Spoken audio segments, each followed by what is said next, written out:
of people don't know about this. A lot of people are aware, but they don't know the details. And I think this is a good way of getting people to learn about it. Yeah, I agree.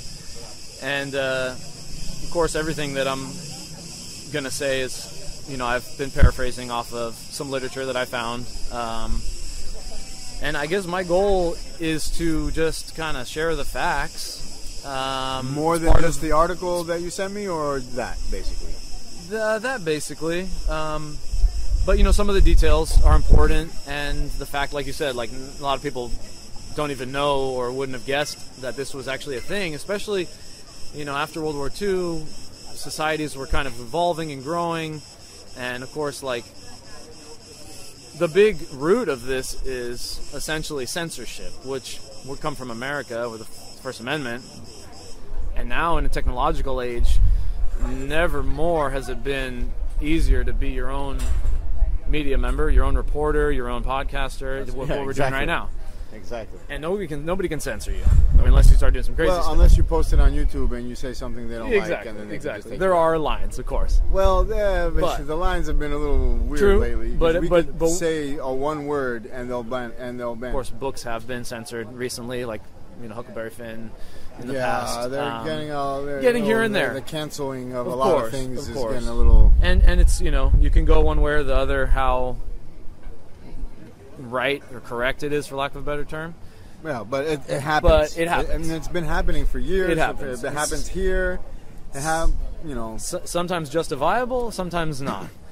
You know, the source of information for most people is either the media or newspaper back in the day or whatever, and it's been, you know, basically steering people one way or the other. And then you find out later that, wait a minute. Totally. You weren't given all the information. Yeah. Was this did people know? So this was being intentionally banned, or I think it caught them by surprise, because so basically what I want to kind of do is give you all the facts, and everyone can make their own opinion. I just want to answer the stuff that I had was just questions that I wasn't clear of. Yeah. Like, this happened just in Crete? No, it was a national ban. Okay. Go on. Say what you... So, from 1955 to 1983, the Cretan violin was essentially outlawed in all of Greece. So a little before that, there was a live Cretan music broadcast show in Athens, and it was primarily local Kisamitika Violin, but also musicians from all over Crete. And it was done by Manoli and Stelio Kutsureli. I don't know if they're related to Georgi. I'm just gonna say they're not, just so I'm not making rumors.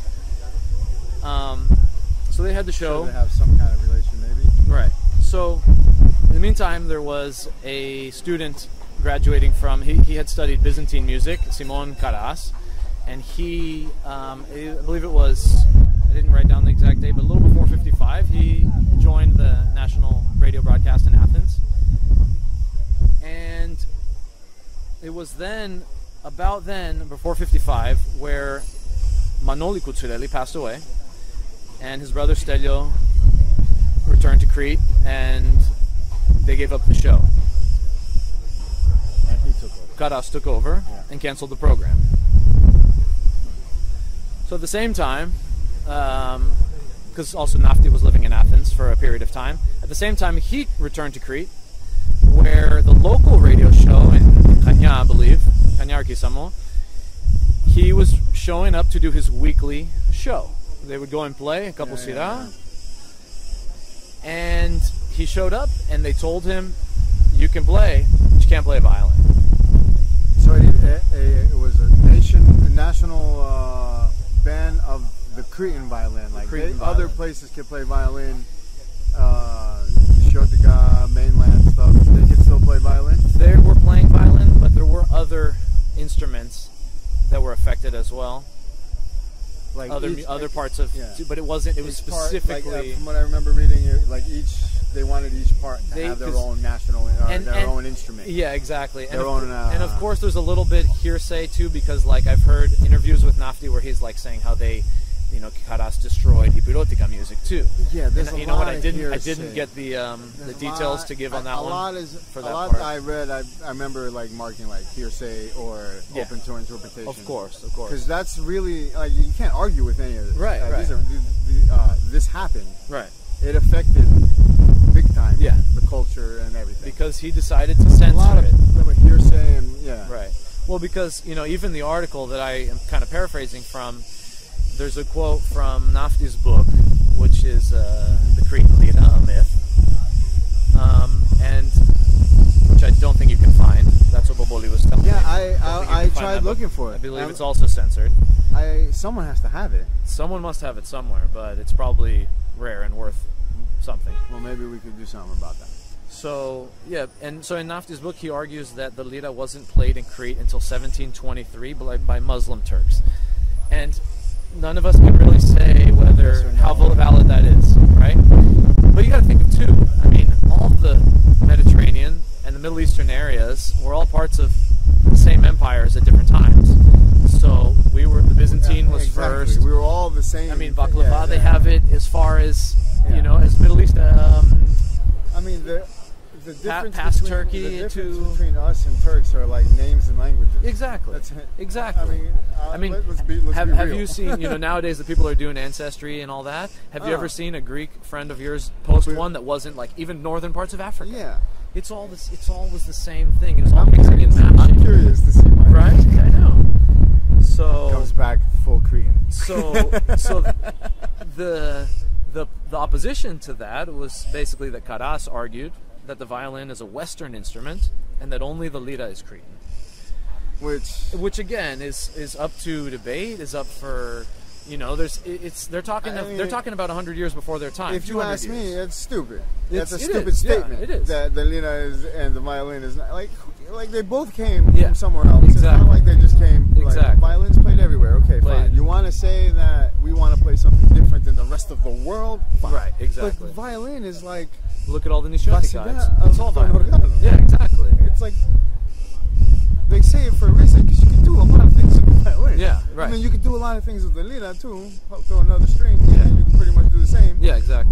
But actually, when Nafti realized, he made a liraki, which was a smaller lira that you could push the strings down like a violin. He made a liraki, a violin, just so like he could play on that radio show. Yeah, because they weren't going to let him. Yeah, he was like, all right. But that's one way of like you're not gonna let me do. You're not gonna stop me. No, of doing course, what I like of course. Especially someone like him. You hear 100%. those interviews. He's fiery about this debate. Oh. I mean, I'm curious. He leads the charge. If any of these things are in the files that I've gotten, because I have a lot of. Yeah, you might want to check it out. Yeah. There's one on YouTube that's like a 21-minute video. It has some Surtade play, and then I think I interview that he's talking because I didn't know about this. So yeah, so I knew about the band, I knew about the book, but I just never paid too much attention to it because I had my mind somewhere else. Yeah, I was just So I mean, and it was interesting too. Like at that time after World War II, for him to say that it's not traditional to play it, or to say like, okay, it's modern, right? It's not Opus Palya with our ancestors did. This was at the same time that they were also playing tango and waltz music at Glendia, and that was becoming a thing. That's foreign. Yeah, there's one part where I was.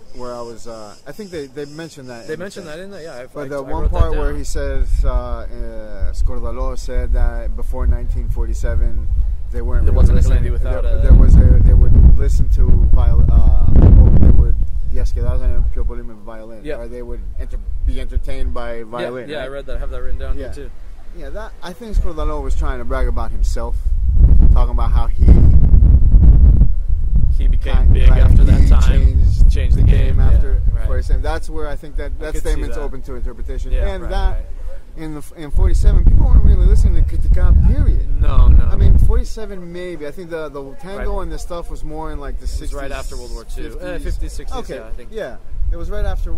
But tango and waltz was a thing. I have some recordings. Yeah. Like live, I have a Sifoyori recording where he's playing and singing one of those. I don't know what tango is or what waltz is. Right. But it's clearly like a French song. Singing Greek words to it, but it's Yeah, I mean, my grandparents danced that all the time. And she was like, there's videos on YouTube too with Critico Gledi, and like somewhere in the middle they're dancing tango. Yeah. And people were yeah. So it's, again, who's to say what's right? Waltz. It's definitely waltz. That's the one that goes like this. Tango is the back and forth thing. And like, again, who's to say what's right or wrong? And the same thing can go for today, because I have people, they're like, oh, you dance or you play too fast. They dance too fast. They do this too fast. Well, you know, they didn't play fast when the old guys... They weren't playing fast back in the day. The old guys weren't not as all fast of them. as the new guys. No, right. If you go beat for beat, they weren't. But there are some recordings. There's one on YouTube, Kharkhali, that is a pretty brisk speed. It's not going to be... I'm a little skeptical when listening to the speed of some of these old recordings, because I think a lot of people try to tune the to their recording, favorite, tuning to a standard. And back then, they didn't tune to a standard, especially like, you know, before World War II. Yeah, they weren't tuning to 440. That's true. They were tuning by ear. There wasn't tuners. I don't know if they had like those little things you blow into, but they were not tuning. That's a different episode of the tuning and the frequencies and all that stuff, because that but so about the speed, where I was going about the speed and everything like that, I think I know which one we're recording, where it sounds really, really fast. Yeah. And I think it's too fast. Like, I don't think it's... Like, someone was saying, like, look how fast it's playing. I'm like, yeah, I don't know about that. It's a still video, though. You can't see it. You can't see it. Yeah, right. You can't see it, but just listening to it, it feels sped up. Like, I've been 20 years now playing with recordings. Yeah. And the speed of the tape recorder sometimes doesn't... so I'm always trying to, like, put it back, and it's something that I notice a lot. Right. It's something that, like, I can't... It could be untuned. I could be playing falso. I could whatever. Right. But that I'll pick up. Well, I will say... If it's not natural. I will say to whoever's listening, go find the Kharkhalis Feliciano. Listen and you tell us what you think. But if you listen to some of the other... It might be talking about a different thing, too. Yeah, okay. Because if you... When I kind of realized that, I listened to a couple other Kharkhali recordings from about those times. Yeah, they weren't super slow. They weren't as fast as today. No. But I'm sure, I mean, you're going to tell me that if they're playing for a young group of guys, they're not going to get a little excited and play fast? They're not going to play fast for the old guys. No. But, you know, even back then, you play to the dancers. And actually...